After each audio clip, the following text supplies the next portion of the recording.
Early in the morning of April 14, 1912, the largest passenger ship in the world sank after colliding with an iceberg in the North Atlantic.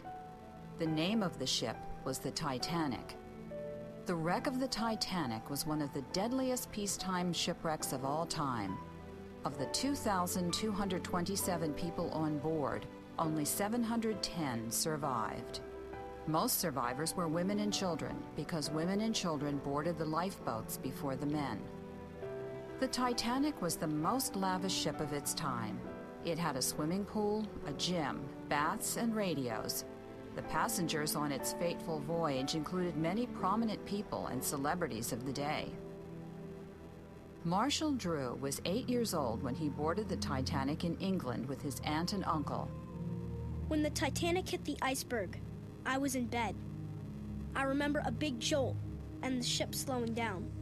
Stewards knocked on the door and told us to get dressed, put on life preservers, and go to the deck. Everyone was calm and orderly. A band played to keep everyone calm. There was an officer in charge.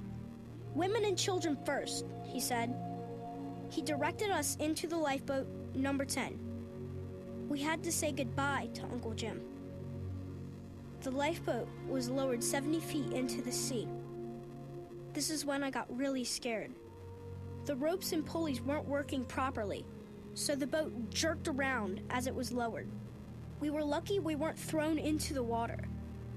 As the lifeboat pulled away, we watched row by row of the Titanic's lights disappear into the sea. I'll never forget hearing the screams. The next morning, I remember looking at the sea from the lifeboat. It was silent. It looked like the Arctic. Huge icebergs ringed the horizon in every direction. The Titanic was nowhere in sight. People said the captain, Edward Smith, never abandoned the ship. He stayed on the Titanic's bridge as it sank. Marshall and his aunt were picked up the following day by the ship Carpathia.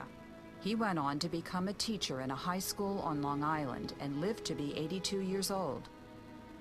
The Titanic was thought to be lost forever until 1985, when an expedition located it on the ocean floor. It remains there, a monument to the crew and passengers who lost their lives that terrible night.